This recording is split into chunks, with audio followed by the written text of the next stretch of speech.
This is WWE superstar Drew McIntyre, and you're listening to the WWE Podcast.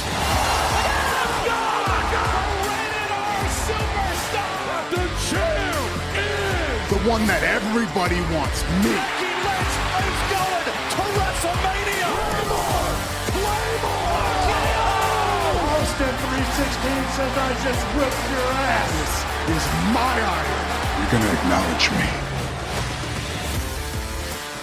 All right, everybody, here we go with the mailbag on this Wednesday, April 24th, 2024. And let's get to the patrons as we prioritize all of their messages. And you can join Patreon, by the way, at patreon.com/WWE podcast. So we do have some patrons. And here's the thing, guys, just as a reminder, I will get through as many as I can.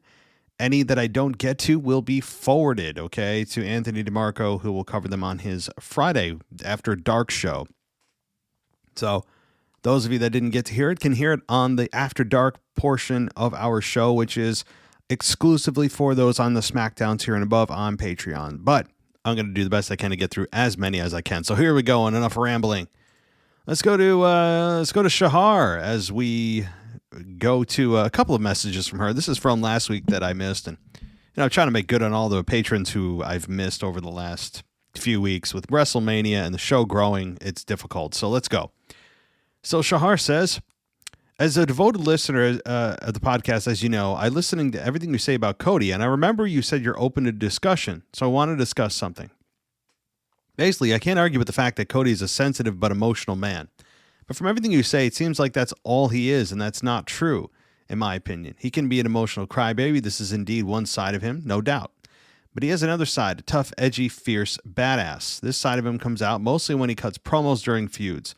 Like recently with The Rock and Roman, and then with Brock Lesnar and Seth Rollins. So he does have that side of the man you say he lacks. It only depends on whether he is currently in a feud or not. And another little thing. I wanted to give my prediction for Monday Night Raw and the crowning of the new Women's World Champion. So again, guys, this is before we knew Becky Lynch was going to win, but let's see what your prediction was. You're saying, since it's being held in Columbus, I thought it was Cleveland, guys, by the way. I thought it was Cleveland. They mentioned Cleveland, but it was actually Columbus, so my bad. I think that we were about to see an epic comeback of Alexa Bliss, and she'll take home the belt as a welcome back gift, just like Becky did at SummerSlam 2021, and Charlotte did the same on Friday Night SmackDown in December of 2022. Well, you obviously weren't correct, but I still like that prediction. Alexa Bliss is seemingly on her way back. You look at some of her Instagrams and stories, and it seems like she is trying to get back into some kind of physical condition that would allow her to get in the ring. And I think Alexa Bliss back would be fun, but I don't know that even if she does come back that she's going to be put directly into the women's world title picture, but we'll see. As far as Cody Rhodes goes, I know that he has a bit of a fierce side of him, but in his here's the thing, it takes too much provocation to get to that point where I see that edgy, badass side of himself. We see it about 5% of the time. I'm not asking him to come out and be angry all the time, but it's a massive imbalance that we're seeing where he's this feminine, emotional, just cry. I mean, he is a crybaby, and it's not my cup of tea. That's all. But I also acknowledge that he's an amazing in-ring wrestler. He cuts decent promos. If nothing else, that's just what it is. And I have nothing against him from an in-ring perspective, but it takes too much to get to that point that it takes to provoke him. Hell, he was willing to shake hands before the match with Roman this year, willing to shake the hand of Roman Reigns before Roman said no. I mean, why is he trying to shake the hand of Roman Reigns after what he did to him at WrestleMania 39? I mean, it's just, it's rare that we see that side of him. It does kind of exist, but in order to pull it out, it's got to be, it's a rarity. And I don't like that part of him where the 95% of him. All right. Now, this week you said that I wrote, as a devoted listener of the podcast, as you know, I'm listening to everything you say about Cody. I remember you said that I see. Got it. Okay, so you wrote last week's message to this one. Okay, so you modified it though, and you wrote that Alexa you thought was going to make an epic comeback and win the women's world championship, and you were wrong because Becky Lynch won, and that actually made you excited. I guess the WWE wanted to give her a push to sign the new contract. I couldn't care less. I don't know how much more I'll get to see her with the belt. Take care. You're probably going to see a couple more runs with her with the belt. I don't anticipate this being the longest run ever with the Women's World Championship. No, we also don't know how long Rhea Ripley's going to be out. You know, if she's out for 6 months, I mean, I think Becky Lynch is probably going to hold it until whatever time Rhea Ripley's ready to come back. I don't think that she'll drop it, and then we'll get a rematch of Rhea and Becky. It could be at SummerSlam. SummerSlam seems to be the point, as I've mentioned, seems to be that milestone that we're looking at here for a lot of potential returns and big matchups to come back or to actually take place here. Rock, CM Punk, Rhea Ripley, among others. So yeah, it's going to be a fun summer of returns. But thanks, Shahar. I appreciate you listening. And hey, I appreciate Cody Rhodes from an in-ring perspective. He's an asset to the company. It just comes down to his babyface character's stomach churning. That's all. From my liking of what a babyface should be, and he's the most emotional, fragilely emotional champion we've ever seen. And it's a turnoff for me. That's all. You know, if you like Cody Rhodes, cool. Clearly, a lot of you do. You know, it seems that we just have a collection of people that don't on this podcast, and the rest of the world is pro Cody. All right, thanks, Shahar. And let's get to Alex, the French guy. And he says, where are we at here? This is you'll be attending Backlash for the first ever PLE in France. And I'd love to come on the show and do an in-person perspective. I'll tell all the listeners about the WWE in France. I'll take any advice on going to a PLE. Okay, well, first, if we can match up our time schedules, I got to figure out what our time zone differences are. And hell, I was trying to connect with people to do podcasting, hosting that are in my time zone over the last several weeks, and I haven't been able to do that. It's been a really just tough last couple of weeks, but trying to coordinate our time zones, if we're able to do it, let's try to coordinate something for a review of Backlash, and that'll be a lot of fun. Now, advice for a PLE? Well, if you've been to a live event before, I mean, I don't know what advice you're looking for. Have fun. I mean, I don't know your experience with going to live events. There's no advice that I can give that if you haven't been to a live event, you don't already know. Don't overspend. Here's one thing I will say. If you see merchandise, don't buy it there. Go to WWE shop and get yourself like 50% off what they're selling it at the arena for. Okay, how about that? There's a piece of advice. Don't buy the championship belts for $4,000. Okay, they always run specials, and they specifically run specials, especially on the nights of PLEs. Store-wide, including the championship belts. So if you want a championship belt, don't get it there. Even T-shirts there are marked up by like 30%. So don't buy merch there unless it's really small stuff. So there's my one piece of advice. And enjoy yourself. You know, enjoy yourself. Take video. I think you'll have a really good time. It's poised to be a pretty good event. I know we don't have all the matches lined up yet. It doesn't seem like there's going to be any big returns. It's just it does look a little bit underwhelming, especially when you're coming off WrestleMania and you have The Rock and you have Taker and you have John Cena showing up and you have Cody versus Roman and the big moments and the title changes. And then there's Backlash. And it's the leftovers of WrestleMania without the star power, which it seems to be right now. But you have a world title match with Jey Uso and Damian Priest. That's going to be fun. It's different. It's new. You know, Becky Lynch presumably is going to defend the women's world title. You have Bayley on the other side, presumably defending the women's world title. You have the tag team championships. You have Chad Gable, who just turned heel. So, I mean, there's a lot that you can look forward to. And I think this upcoming week, we're going to get we have to get the finalized version of the card. There's a few more matches to add. So, all right, let's go to a next patron here. This is Cody. And Cody says, and again, Cody Medeiros says, thanks for the show. Love the show. Gave me a shout out. Yes, I did. And giving you another shout out, Cody. Thank you for supporting the show. I have a prediction that since Rhea is gone for now, I think Finn is going to turn on Damian Priest for the belt, because when they had to get the belts back from Cody and Jay, they didn't want to team up because something was going on between them, and Rhea forced them to team up. What do you think? I didn't even think about that. And here's the thing with Finn. I have been not concerned, just surprised in how suppressed he's been in that group. Think about what Finn Balor was. At one time, a Universal Champion. Finn is really good on the mic. I think people forget how good Finn Balor can be on the microphone. We all know how good he is in the ring. And I think that it's very possible Finn Balor ends up turning on Damian. There is a lot of tension right now in the Judgment Day. A lot. Is it just a red herring going nowhere? Maybe. But it also could be leading somewhere where we are just going to get a rebirth of Finn Balor.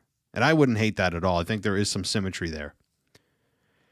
I think I also forgot, I also think Carlito attacked Dragon Lee because when Ray introduced the new member of the LWO, the camera showed Carlito quick and he looked pissed. Well, it could be Carlito attacking Dragon Lee.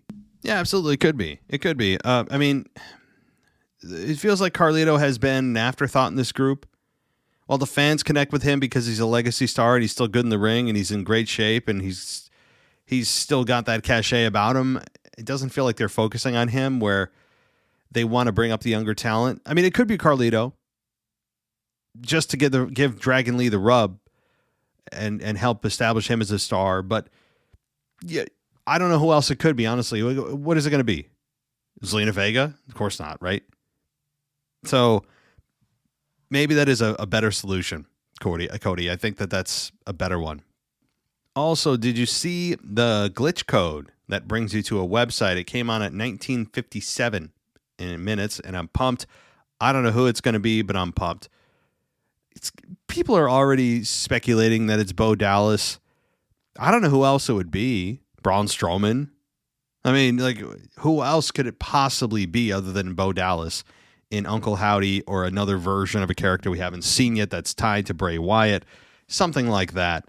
You know, it's also keep thinking about it, like weird that Bray Wyatt is still gone, right? Like every once in a while I'm like, oh yeah, it's just sad. You know, you're thinking, oh man, you know, that'll be cool when Bray Wyatt returns, and then it'll hit you like he's never coming back. Sad stuff. But it's got to be Bo Dallas. You know, in whatever version of some dark character that he's going to introduce.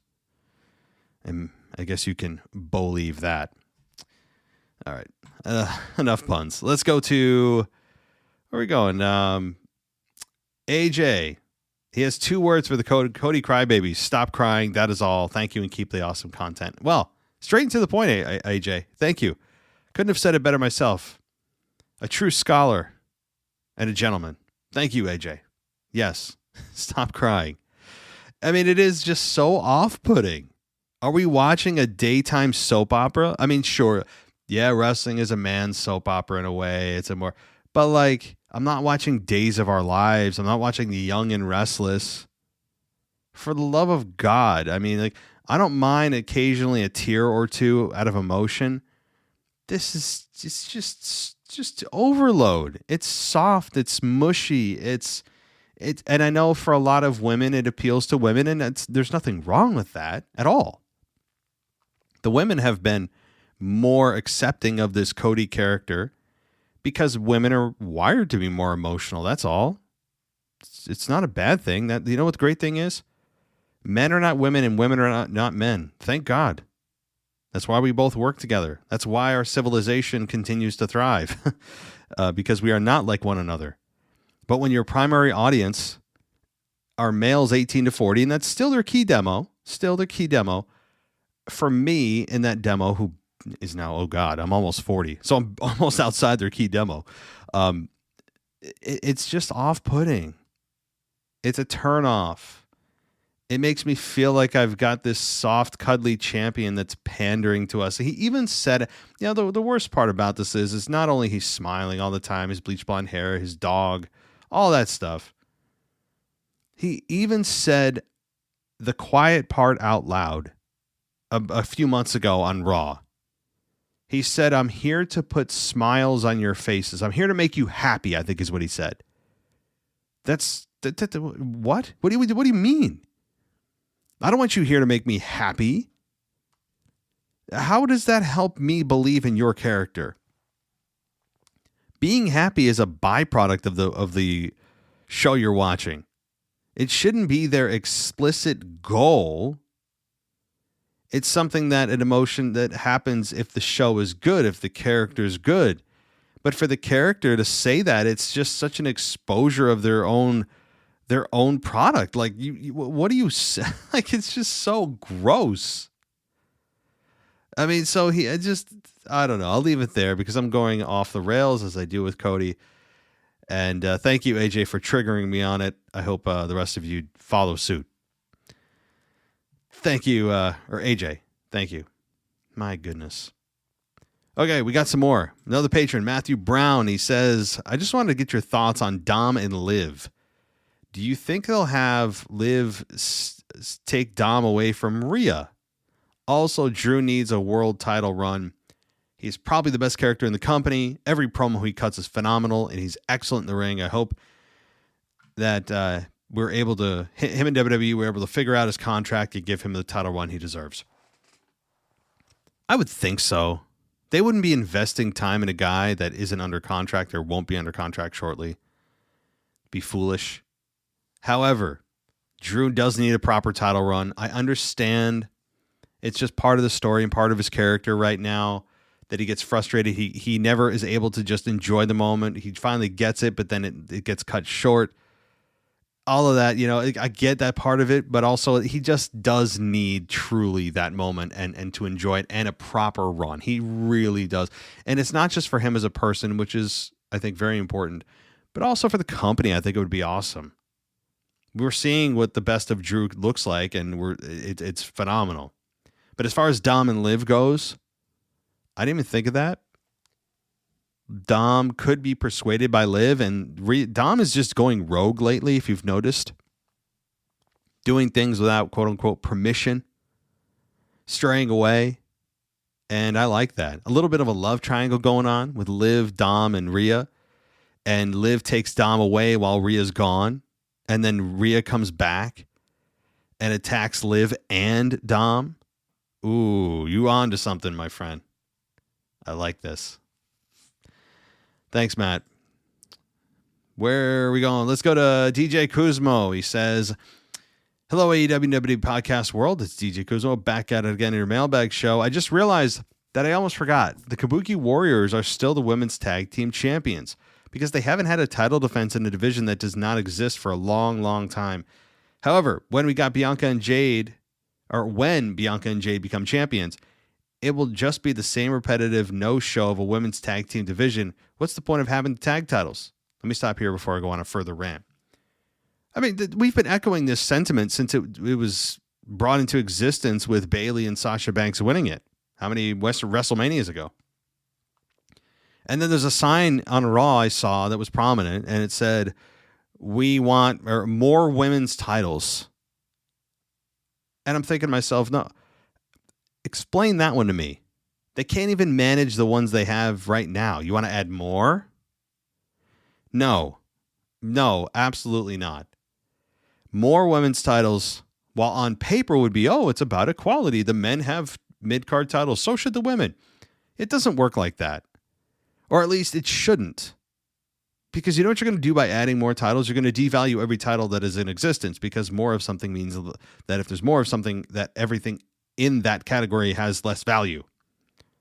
So that's number one. Number two, they can't manage and have not been able to consistently, under Triple H or Vince, been able to manage the women's tag team division, where there's oftentimes that the tag team champions go unopposed for many, many months, or they get injured, or they drop the belts and no one cares, or they just create a faux division just before WrestleMania just to make it look like there's a tag team division when there's really not. It's ridiculous. Yeah, the women's tag team titles have been, I mean, they should do a documentary on that. They won't because it's embarrassing to them.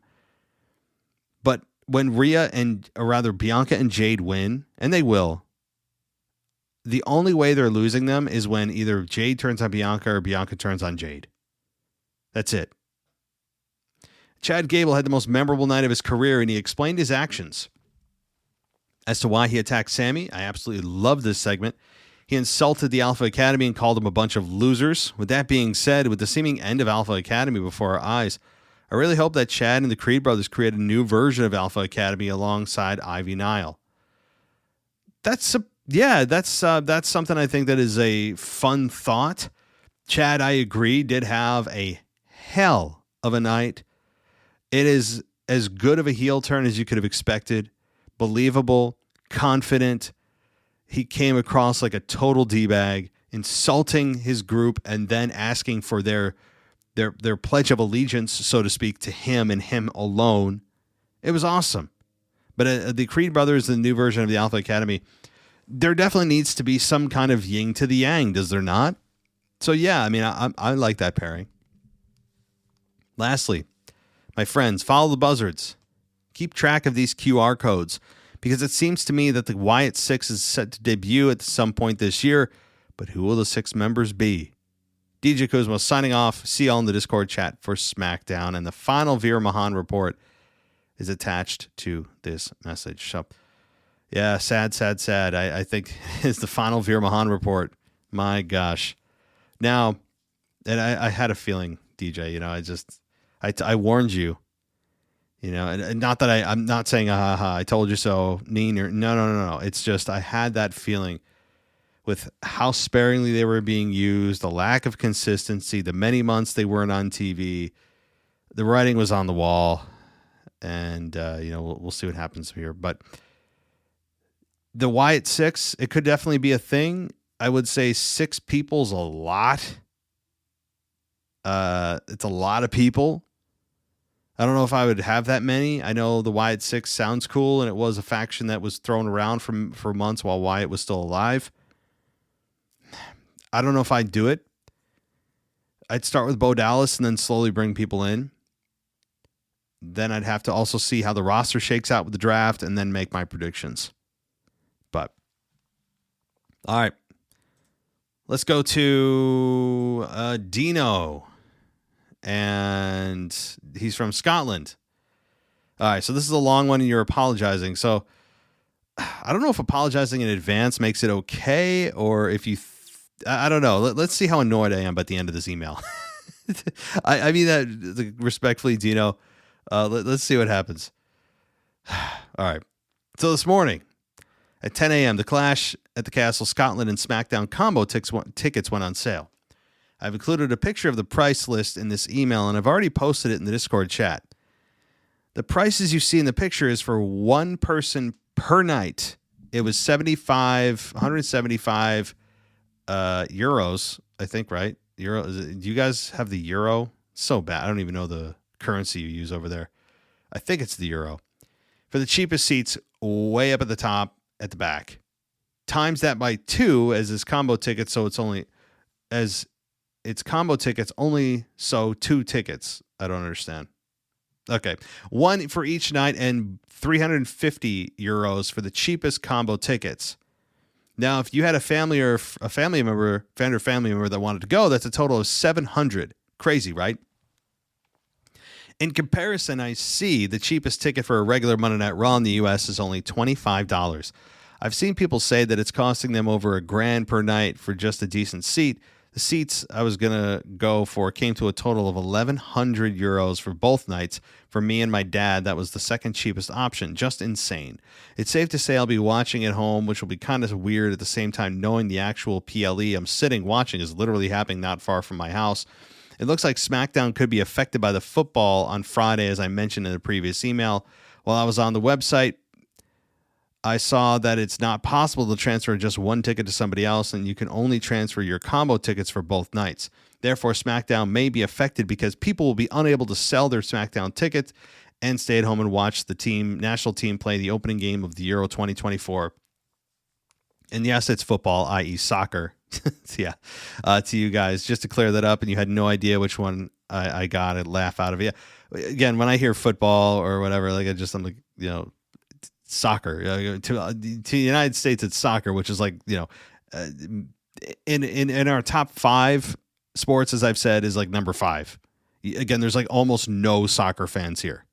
Like the only time we care, I think I told this to you too, but is when the FIFA Cup, the World Cup comes around, that all of a sudden everyone becomes a U.S. patriot, a patriot, and they're wearing, United States, the American flag and all that. Like everyone just pretends to be soccer fans when the FIFA World Cup is here and if the United States advances and all that kind of stuff. Other than that, outside of those every 4 years or whatever it is, no one gives a damn about soccer here at all. It's about football, baseball, basketball. Pretty much. When I say football, I mean like the actual, like football, throw the football, not soccer. But yeah, football is number 1. I'd say baseball is number 2. College basketball is big here too, obviously with March Madness.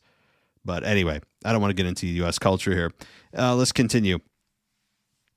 Where are we at here?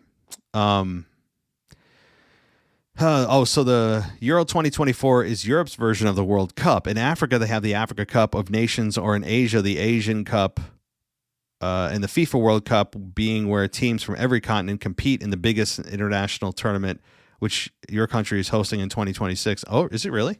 I had no clue. Sure. I mean, I believe you. Okay.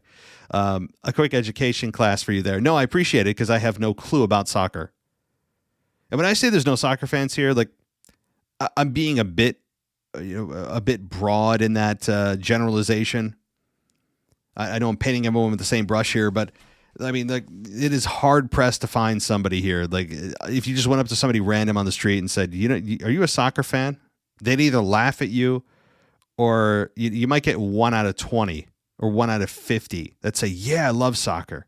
Maybe, maybe that's overdone. Probably like 1 out of 100. More I think about it. I'm serious. But if we're hosting it in 2026, I mean, to you, that'd be like a big deal. To me, and most people in the U.S., it's kind of like, meh, cool, I guess, right? Whatever. Sure.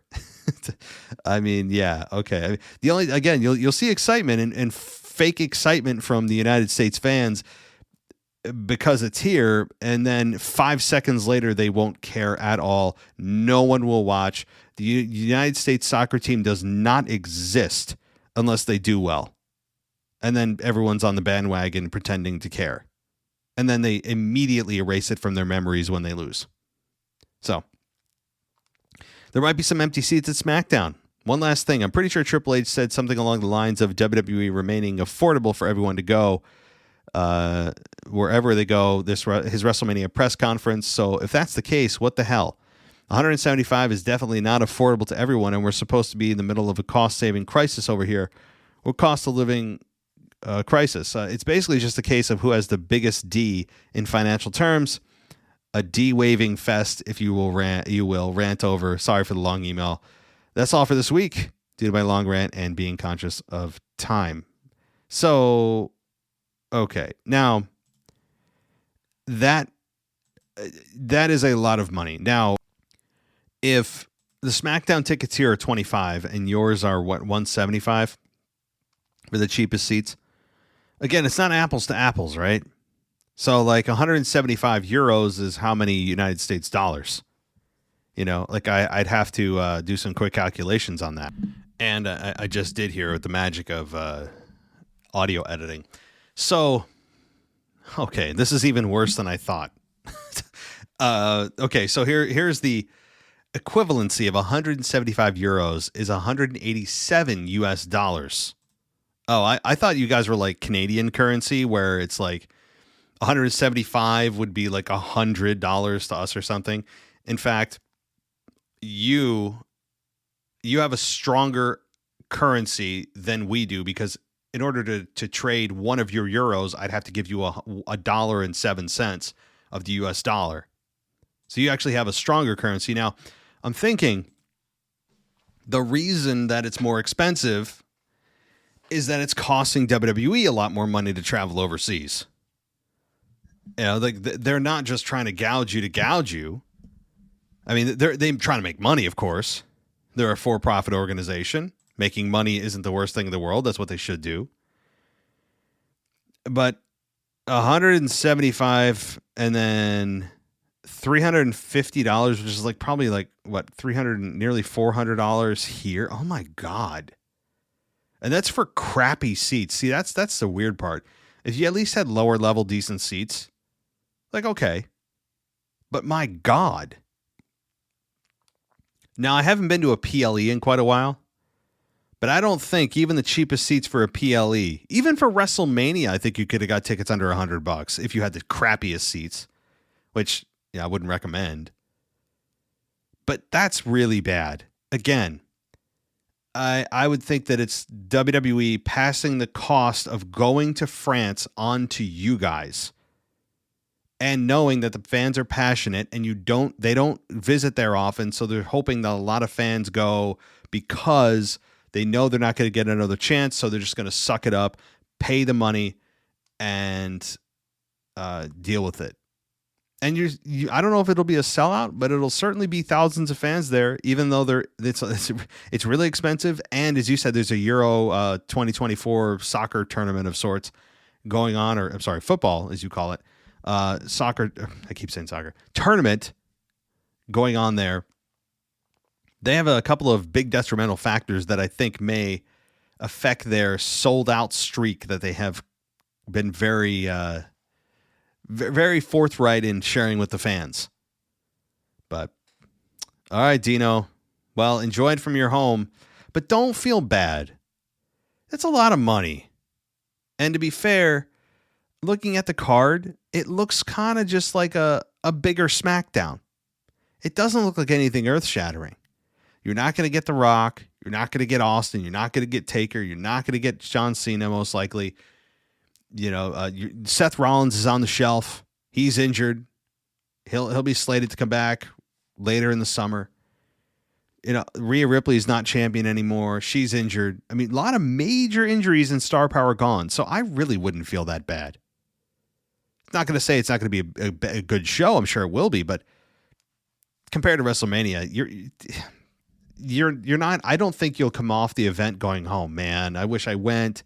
You'll probably come out of the event sitting in your home, not having to deal with traffic, realizing you saved yourself a bunch of money, and saying, "Hey, I'm glad. You know, I'm not sad that I didn't make it there. You know, it doesn't come along often." But you'll probably wish you stayed home if you went, just because of the money, time, frustration it takes to get there. You know? All right. Let's go to Freeman. He says, "Hi, Matt. Wow, Raw was stacked. One of the best shows of the year. Arguably better than the Rumble was. They really want to make an impact with this new era stuff, but I wonder how sustainable it is before it settles down into a routine again.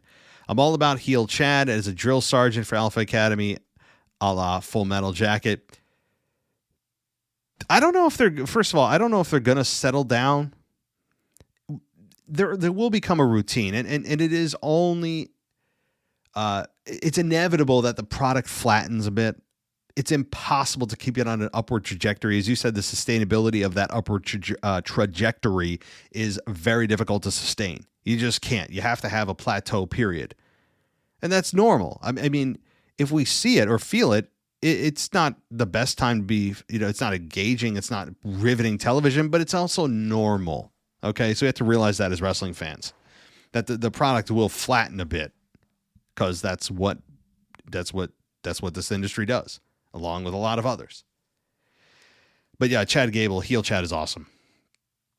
Moving on, I've done the deep dive into these QR codes that keep flashing, and I'm trying to interpret them as well as what the community feels they are about. Not everyone has the time for this, so I've summarized as follows. I originally tried to explain all the clues, but it's far too long, so here are the takeaways. There will be a faction debut at Backlash. The faction will be a continuation of the Wyatt Six and contain 5 members and refer to Bray Wyatt as being the 6th.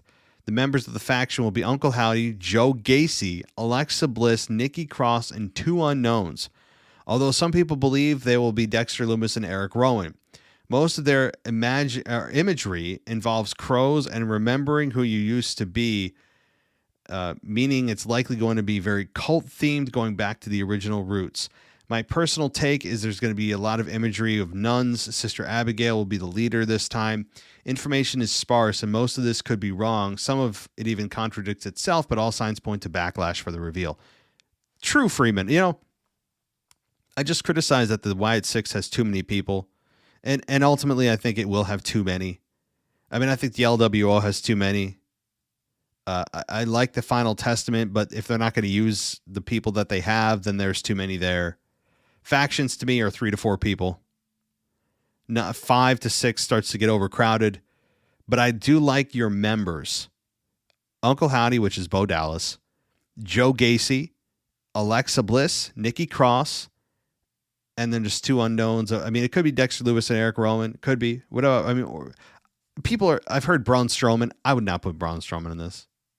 But thank you for decoding it. And Backlash does seem like a perfect platform to debut a group like that. That is ultimately going to be a massive babyface group. How can it not be? Especially if it's a kind of in tribute to Bray Wyatt, continuing his legacy through this group.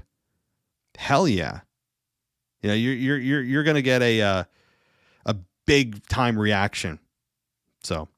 Very good, Freeman. Thank you for doing the homework for us, doing the legwork while we all don't want to. Okay. Another patron. This is Charlie, and from Milwaukee. He says, the wrong woman won the belt Monday. It shouldn't have been Becky. We all know what we're going to get with her as champion. It should have been either Liv or Chelsea Green. In the case of Liv, it would have made perfect sense. The story between Liv and Rhea writes itself. In the case of Chelsea, on the other hand, I think she would have been a good placeholder champion. And let's all have a moment of silence for the end of the Veer Mahan report. DJ, I'm so sorry for the release of your guy, Veer Mahan. That's all for this week. Hashtag Cody sucks. Hashtag Cody sucks. Oh, hashtag Cody's dog sucks. Hashtag we want Brandy Rhodes. Okay. So I think that this is a popular opinion, or at least a strong dissenting opinion to Becky Lynch winning, is that Liv would have made more sense. I actually thought Rhea or Nia Jax would have made more sense, but there was absolutely a case for Liv. Now, Chelsea, I don't think makes much sense, only because she would have been viewed as this kind of lucked into champion. She can't win a match. She's fun, and I love her character, and the fans have connected with her. But I think that would have been looked at as kind of a joke championship run that isn't going to last more than like a month. But Liv could have had a more significant one. And you're right. But when Triple H had took over, he made one fundamental change, and that was making title changes make sense and having them be purposeful. And Triple H has done that generally. So he's not going to do something that's hot-shotting to bring it back to somebody else. They're looking to the future of, okay, whoever's going to be champion, we want them champion until Rhea Ripley comes back. And do you really want Rhea Ripley going after Chelsea Green? No. I don't think anyone would, because it wouldn't be a fun or interesting program. Becky and Rhea had their match, and Becky nearly won. Rhea obviously did to retain. But they're looking for star power, looking for the biggest match possible. And right now that wouldn't be Liv Morgan versus Rhea Ripley. It'd be Becky Lynch versus Rhea when Rhea returns. So I think the reason is they're thinking Triple H is looking long-term. Long-term. Okay. Thanks, Charlie. Let's go to Hungry Pup, another patron. And I think that after this, I only see one more patron after this, and then we'll see what happens. Okay. This is, who is this? Oh, Hungry Pup. That's what I said. I'm excited for the draft this week. I've decided to send in some predictions. I've grouped them by divisions to ease your reading. Well, thank you. And I appreciate the color coding too. Helps my eyes. Thank you. The Women's Tag Team Championship. The Kabuki Warriors stay on SmackDown. And who cares? The Men's World Tag Team Championship. A-Town Down Under go to Raw. Raw retains DIY, The New Day. Raw gains AOP, HBK, Marty Jannetty. I mean, pretty deadly. The Men's Tag Team Championship, Miz and R-Truth go to SmackDown. SmackDown retains the LWO, the LDF, Street Profits, Lashley, New Catch Republic. SmackDown gains Otis, Tozawa, and the Creed Brothers. So I actually agree with the tag team champions swapping. The reason is it would be in alignment with the women's championship and for both Bayley and Io. Bayley and Io. Sorry guys, it's so late. I literally am trying to stay awake right now. I'm not even kidding.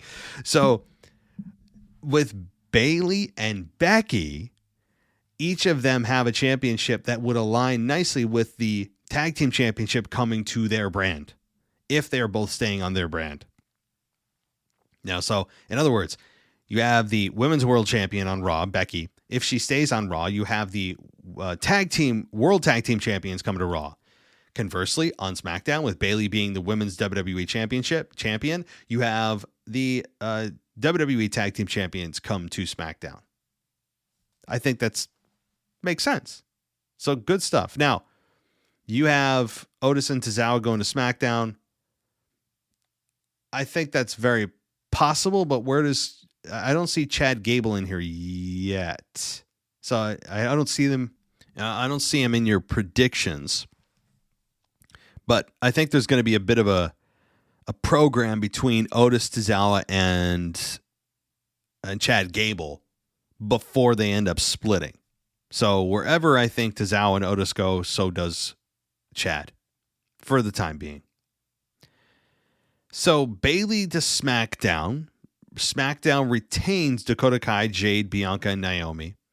SmackDown gains Nia Jax, who finally joins the Bloodline. Ooh. I have no problem with the woman joining the Bloodline. I really don't. And Nia Jax makes sense because she actually has a tie from actual blood tie to that group.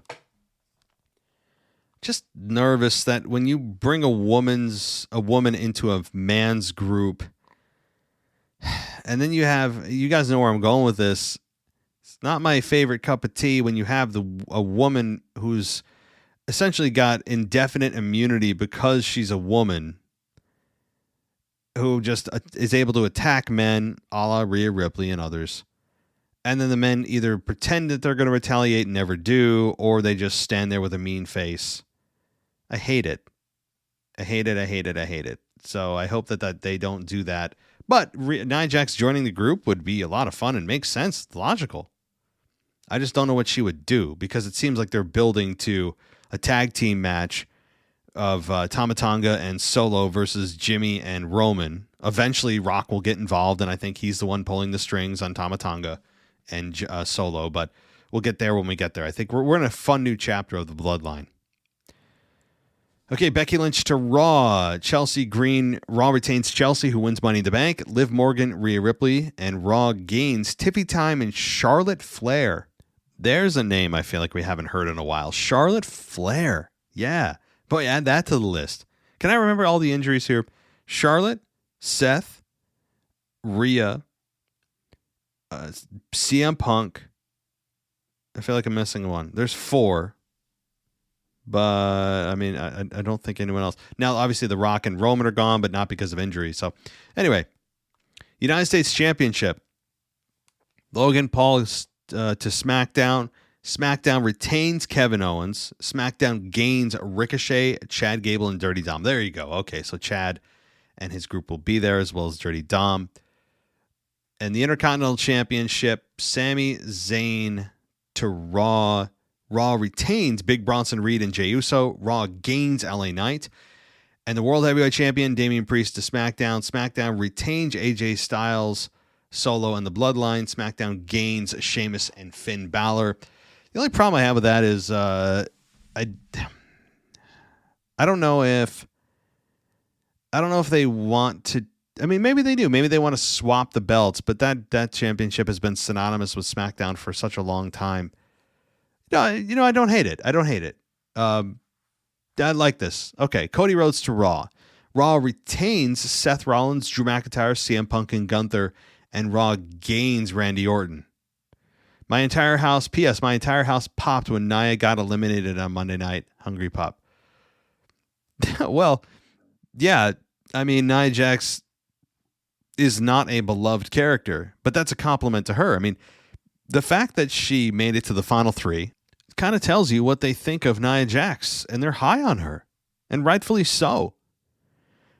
Again, I don't agree with everything Nia does. I still think she has her flaws, but I still believe it would have been the better choice. But we don't know what their long-term thoughts are and plans are. So anyway, thank you, Hungry Papa. Really well done, thought through mock draft. You'll have to report back to us on what you missed and what you hit on. I think you've hit on some, but not all. I mean, if you go a clean sweep on all your predictions, I mean, there's just no way. But I appreciate it. You put a lot of time into this, and I do appreciate that. As this isn't something you just come up with in 5 minutes. All right. Let's go to the next patron. This is James, and apologies if this is a bit long. Listening for over a year and upgraded a couple months ago. Well, welcome, James. I started watching WWF WWE from the early 90s and got hooked by watching Natural Disaster feud with the LOD, Legion of Doom. I think with the draft, they should finally split the Boar Day. Should have been split 4 to 5 years ago. Could have Woods challenge for the U.S. Championship and get a push as a singles and ditch the stupidness.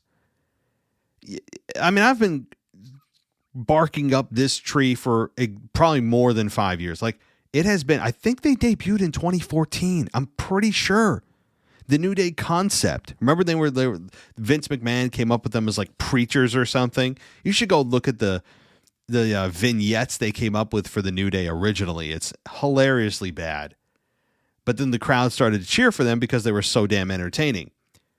But I agree, it's time. And here's the good thing about it. The landscape, if you're looking for evidence of this happening, the landscape and depth of the tag team division for the men has never been better.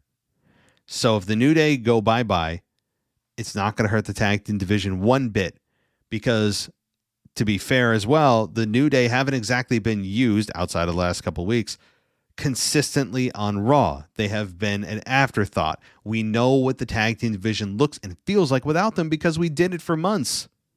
So it's going to be just fine.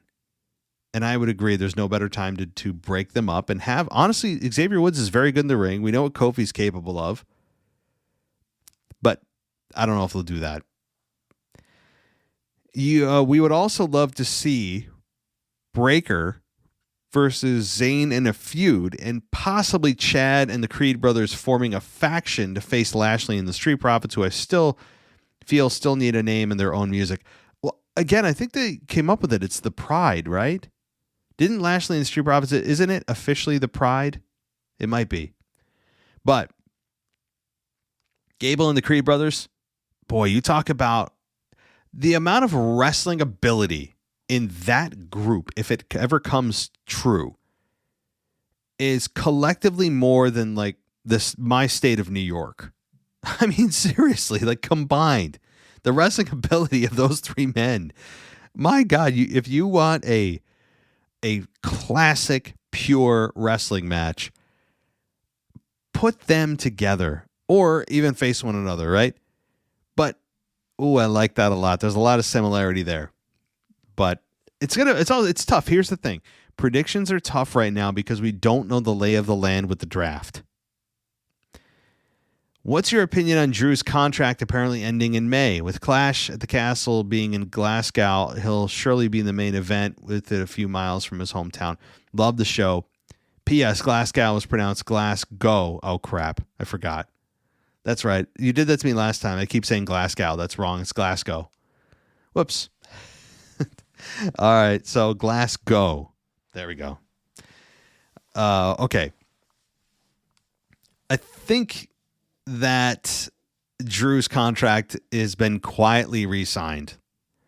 They wouldn't put a guy on TV that has only a month left, that is getting a prominent position, and also feuding with a guy, by the way, that is not going to be able to be ready to actually compete until after Drew's contract expires. Why would they build to a match that they can't deliver on if Drew's contract was expired? They probably locked it up right before or right after WrestleMania, probably right before. I would imagine that contract got settled before WrestleMania, or otherwise that angle at WrestleMania with Punk and Drew wouldn't have happened. So I have no concerns that Drew has already quietly re-signed. I mean, they're giving him prominent attention on Raw. The CM Punk program is going to be a lot of fun, and that's already started. And Punk isn't going to be able to be ready to compete probably until June, July. So makes sense that his contract has been extended. I don't know for how long. I don't know the details, but just based on my eyes and common sense, it seems like it is. So, okay. Let's go to... Where am I going to go? Let's go to Axel, Aksel. Okay. Do you think we'll see The Undertaker in the ring with a signature tombstone or chokeslam? Because I think he has more left in him. Yeah, he has more left in him with a chokeslam or a tombstone, sure. In an actual match, don't. No, please. No. He may think he does too. He doesn't. That ship has sailed. It sailed a long time ago. And no disrespect to Taker, but there's no need for it. I mean, who would you even put him against? And then you're risking injury. And it's just, no, I don't think that's a need. But that does also not neglect him or preclude him from coming back to deliver that chokeslam or tombstone as a one-off on a go-home show, or rather on a retro show or something.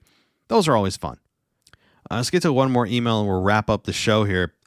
Let's go to John. John K. He says, "Hi, Matt.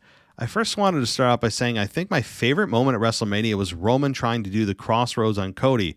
When it failed, Roman looked at Heyman and said, 'This move sucks. I'm crazy thinking I could win with this. It sucks. I agree with Roman. The move sucks.'" I did not notice that. I don't know how I didn't. I hate the move. I hate the crossroads, and it has nothing to do with the babyface character. The move just is terrible. It is. I didn't like it when Bray Wyatt did some kind of the Sister Abigail. It's similar. I don't like it. I don't like it. I don't like it. I know it's a fun move that looks kind of cool when it's done quickly. It's not my favorite, and then it has to be applied. I think he hit like 6 crossroads in that match. Yeah. Speaking of Roman, my predictions for War Games. War Games? Wait. Okay, you're going out to, purposefully going out to November. Okay, wow. Let's go. Roman, Jay, Jimmy, Sammy versus Rock, Solo, Tama Tonga, and Fatu. I heard Fatu is supposed to appear on SmackDown Friday, and he probably joins Solo's. Yeah, I would agree. Yeah, Solo's Bloodline. I guess if they want to do 5 versus 5, Cody will find a way to get himself involved like he always does. But I like the idea of Sammy maybe getting back into the Bloodline story after a bit after his IC title run. I wouldn't hate that. It would, Sammy was the best part of that group for a long period of time, and him getting back involved maybe to help Jay, or help Jimmy, whatever the case. That's fine with me, just for a short, brief time anyway. Also, I don't like the decision on Becky winning. I thought a heel should have won, either Nia or Liv. I thought Liv would have been a good story, especially the way they're changing her character, and her flirting with Dom is a cool side story. I just don't see the angle with Becky. Plus, what is it with baby faces lately? They won all but 2 matches at WrestleMania, and not one heel won this past Monday. I guess the new era is about giving the fans everything they want. Might as well have Jay beat Priest and LA Knight beat Logan Paul. Don't give them any ideas. But I'm actually going to come to the defense of WWE a bit, because we say we want someone to be champion, we want this, we want that, then they give it to us, and then we say, oh, you're giving it too much of it. I mean, that's what they would say, which a lot of time that's true. But WrestleMania is also traditionally the place where babyfaces overcome the heels. Whether that's been a Triple H regime or even under the Vince McMahon regime for decades, that was more often than not a babyface victory because that's what you're building towards all year. It's not a hard, fast babyfaces always have to win every match at WrestleMania. No. But generally, you do want the babyfaces in bigger stories to overcome the heels because that's what you're building for. The WrestleMania is a feel-good show. But I understand your frustrations, though, John. I really do. I get it. And I think things will balance out. And I did hope that I really hoped it was going to be Nia Jax who won it. I would have even accepted Liv Morgan, as I said. Becky just doesn't do it for a lot of people right now. Her reactions are still relatively strong, but nowhere near what they used to be.